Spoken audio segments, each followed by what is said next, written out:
channel එකක් කරන්න බලාපොරොත්තු වෙන්න ඉන්නවනම් සමහරවිට ඔයාලටත් හිතලා ඇති subscribers ලා ඉන්න watch hours complete වෙච්ච monetization active කරගත්ත YouTube channel එකක් සල්ලි වලට අරගෙන අලුතෙන් YouTube channel එකක් පටන් ගත්තොත් මොකද කියලා. ඉතින් අද කතා කරන්නේ ඇත්තටම මේ විදිහට YouTube channel එකක් සල්ලි වලට ගන්න එක හොඳයිද සහ නරකයිද? කතා කරමු මේක. ක්‍රම දෙකක් තියෙනවානේ. එක ක්‍රමයක් තමයි අපිට පුළුවන් බිඳුවේ ඉඳලා පටන් ගන්න අපේම ඊමේල් එකකට අපිට අවශ්‍ය කරන විදිහට channel එක set up කරගෙන අපිට ඕන content එක දාලා මුලින් ඉඳන් පටන් ගන්නවා. ඒ කියන්නේ පළවෙනි subscribe එකේ ඉඳලා subscribers ලා 1000 2000 කී achieve කරත් මෙතනට එනකන් එන්නේ ඔයාගේම මහන්සිය. දැන් තියෙන ඊළඟ option එක තමයි වෙන අය create කරපු වෙන අය එකතු කරගත්ත subscribers ලා ප්‍රමාණයක් ඉන්න වෙන අයම watch hours එකතු කරපු අපි දන්නේ මේ watch hours කොහොම එකතු කරාද මේ subscribers ලා ඇත්තයිද fake අයද bots ලාද මේ අපි කිසි දෙයක් දන්නේ නැහැ. එහෙම create කරලා monetization උත් කොහොම හරි ගේමක් ගහලා active කරගත්ත channel එකක් අපිට පුළුවන් අපි ළඟ තියෙන සෑහෙන මුදලක් වියදම් කරලා ඒ channel එක අරගෙන අපේ content දාලා මේ channel එක කරන්න. ඉතින් මෙහෙම සල්ලි දීලා channel එකක් ගත්තට පස්සේ අපි හිතමු අපි education channel එකක් කරනවා කියලා. ඉතින් මේ විදිහට education channel එකක් කරනවා නම්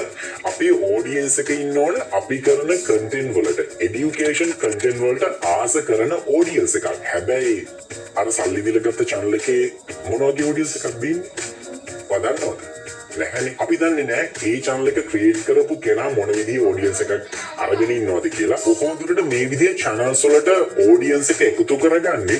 gossip video නැත්නම් TikTok වල තියෙන එක dance movements එතකොට funny videos වගේ දාලා. ඉතින් අපි හිතමු එහෙම එකතු කරගත්ත audience එකේ channel එකක් ගෙනල්ලා එහෙම තියලා ඔයා මේකට දානවා education content. ඒ audience එක කැමති වේද ඔයාගේ education content බලන්න. තව සරලම example එකක් දුන්නොත් අපි මාළු මාකට් එකකට ගිහිල්ලා ඩොක්ටර් කෙනෙක් දීපු prescription එකක් අපි මේ මාළු මාකට් එකට දීලා අපි බෙහෙත් ඉල්ලනවා වගේ වැඩක් තමයි මෙතනදී සිද්ධ වෙන්නේ. මාළු මාකට් එකෙන් අපිට බෙහෙත් ගන්න බෑනේ prescription එකකට. අන්න ඒ වගේ තමයි වෙන කෙනෙක් වෙන topic එකකට එකතු කරගත්ත audience එකක් ගෙනල්ලා මේ විදිහට අපි හිතමු මේ bucket එකේ audience එක ඉන්නවා කියලා. ඔයා මේකට education දානවා. ඉතින් මේ audience එක කවදාකවත් ඔයාගේ content වලට කැමති වෙන්නේ නැහැ. තව ඔයාගේ content බලන්නෙත් නැහැ. තව දෙයක් තමයි අර විදිහට create කරපු channel එක ඔයා ගත්තට පස්සේ ඔයාට අවශ්‍ය කරන නම දානවා. ඉතින් මේ විදිහට නම change කරාට පස්සේ අර ඒකේ හිටපු audience එකත් අවම තරමේ ඒ channel එක දන්නේ නැහැ. ඒ අය හිතන්නේ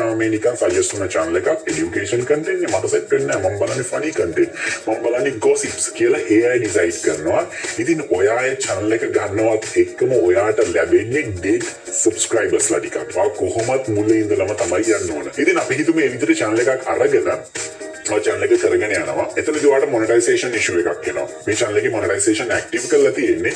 නමුත් ඔයාලට ප්‍රශ්නයක් එනවා. ප්‍රශ්නය තමයි monetization ජීවිත කාලෙටම එකපාරක් නෙවෙයි ගන්න ඕන. monetization ඔයාගේ channel එකේ තියෙන්න නම් watch hours 4000 maintain වෙන්න ඕන. subscribers ලා නම් ඉදී කියමුකෝ ප්‍රශ්නයක් නැහැනේ. ඔයා මේ channel එකට content දැම්මත් watch hours එකතු වෙන්නේ නැහැ. මොකද audience එක ඔයාගේ content බලන්නේ නැති හින්දා. එතකොට වෙන්නේ watch hours ටික අඩු වෙනවා. එතකොට වෙන්නේ next step එක විදිහට monetization ඔයාගේ channel එකට අහිමි වෙලා යනවා. නැත්නම් monetization වලට අවශ්‍ය කරන criteria ටික complete වෙන්නේ නැති තැනකට ආවම ඔයාගේ channel එකේ monetization සම්පූර්ණයෙන්ම අයින් වෙනවා. ඊළඟ දේ තමයි මම කියවනේ මේකට gossip audience එකක් වෙන්න පුළුවන් නැත්නම් fun content බලන audience එකක් වෙන්න පුළුවන් කියලා එකතු කරගත්තේ. අපි හිතමු මේ කවුරුත්ම නැතුව bots ලා එකතු කරලා තියෙනවා. ඒ කියන්නේ මම channel එකක් කෙනෙක්ට විකුණන්න set up කරනවා. මම කරන්නේ පුළුවන් තරම් emails හදලා පුළුවන් තරම් ක්‍රමවලින් මම මේක subscribe කරනවා. මේක subscribe කරලා තියෙන වෙන fake emails වලින් එතකොට ඔයයි channel එක අරගෙන upload කරන content කවුද බලන්නේ? කවුරුත් නැහැ. ඉතින් ඒක නිසා මතක තියාගන්න ඔයා සල්ලි දහස් ගණන් වියදම් කරලා ගන්න channels වලට මෙන්න මේ විදිහේ අවදානමක් තියෙනවා කියලා. මොකක්ද අවදානම? ඒකින් audience එකට ඔයාගේ content set වෙන්නේ නැති එක. ඊළඟ point එක තමයි fake engagement. මම කලිනුත් මේ ගැන කතා කරා. නමුත් අපි engagement ගැන කතා කරොත් අපි channel එකක් create කරද්දී අපේ channel එකට එන පිරිස, යන පිරිස, අපේ content බලන පිරිස, අපේ videos click කරන පිරිස මේ හැම දෙයක්ම analytics වලට එකතු වෙනවා. අපිත් එක්ක audience එක කොච්චර interact වෙනවද කියන එක මත අපේ channel එක grow වෙන්න reason එකක් වෙනවා. ඉතින් අර අපි සල්ලි දීලා ගන්න channel එකේ create කරලා තියෙන fake engagement එකක් නේ. TikTok videos දාලා, gossips videos දාලා. ඉතින් මේ fake engagement එක අපි මේ channel එක ගත්තට පස්සේ අපිට තවදුරටත් maintain කරන්න බැහැ. මොකද අපි මේකට upload කරන්නේ අපේ content. නැතුව gossip TikTok videos වත් නැත්නම් වෙන fun entertainment එකක්වත් නෙමෙයි. ඉතින් ඒක නිසා අර කලින් තිබ්බ fake engagement එක fake නෑ. යාළඟේ channel එක තිබ්බනම් එයා ඒ content දැම්මනම් හැබැයි ඒක ඔයාගේ අතට එනවා එක මේක fake engagement එකක් වෙනවා. ඉතින් ඒ engagement එක තවදුරටත් වෙන්නේ නැහැ.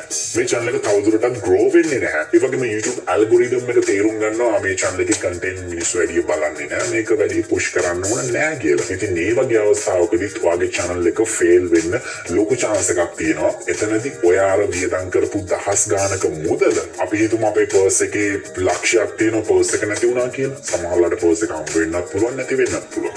මෙතනදී ගොඩක් වෙලාවට වෙන්නේ සල්ලි ටික අපිට loss එකක් විදියට එකතු වෙන එක. ඊළඟ point එක තමයි අපි හිතමු channel එකක් ගන්නවා. හැබැයි channel එකේ අර මම කලින් කිව්වා වගේ fake engagement එකක් නැත්තම් gossip fun videos දාලා නෙමෙයි channel එක හදලා තියෙන්නේ. ඔයා මොනවද දාන්නේ? education content. education content ම කරන content creator කෙනෙක්ගෙන්මයි ඔයා channel එක ගන්න. ඒක නම් මොකක් හරි reason එකක් නිසා channel එක අතාරිනවට කරගන්න බැරි නිසා සායා මොකක් හරි වෙන එකකට move වෙන නිසා ඉතින් ඔයාට channel එක සම්පූර්ණයෙන්ම දෙනවා. සමහරවිට සල්ලි වලට වෙන්න පුළුවන් free වෙන්න පුළුවන්. ඉතින් මෙතනදී පොඩි chance එකක් තියෙනවා. අර content creator වඩා හොඳ quality එකට හොඳ advance විදියට ඔයා ආයිත් education content කරන්න පටන් ගත්තොත් හොඳ විදිහට ඔයාට හැකියාව තියෙනවා අර හිතපු educational content කරන audience එක ඔයාට ග්‍රහණය කරගන්න. එතනදී පොඩි ප්‍රශ්නයක් එනවා. YouTube එක කියන්නේ සාමාන්‍යයෙන් personality එකකේ කෙනා මත තමයි ඔයා channel එක බලන්නේ. මේ කෙනා මේ කවුද කරන්නේ මේ channel එක. වාව් ඒ මිනිස්සුන් නියම මම මේ channel එක බලනවා කියන එක මත තමයි මේ channel එක බලන්නේ. ඒ වගේ තමයි rap වස්ති channels pro මේ හැමෝගෙම channels create වෙලා තියෙන්නේ. ඉතින් අර education channel එකක් ගත්තත් සමහරවිට කලින් channel එකේ ප්‍රසන් කරේ වෙන කෙනෙක්නේ. ඉතින් එතනදී පොඩි audience එකක් එහෙම වෙන්න පුළුවන්. හැබැයි ඔයාට ලොකු chance එකක් තියෙනවා අර original channel එකත් education වාගේ type එකේම content කරන channel එකක් නිසා audience එක පොඩ්ඩක් මේකට එකතු කරලා තියාගන්න. එතනදී ඔයා channel එකක් ගත්තට කිසි ප්‍රශ්නයක් වෙන්නේ නැහැ ගොඩක් දුරට. හැබැයි එතනත් අවදානමක් නැතුවම නෙවෙයි. හරි අවසාන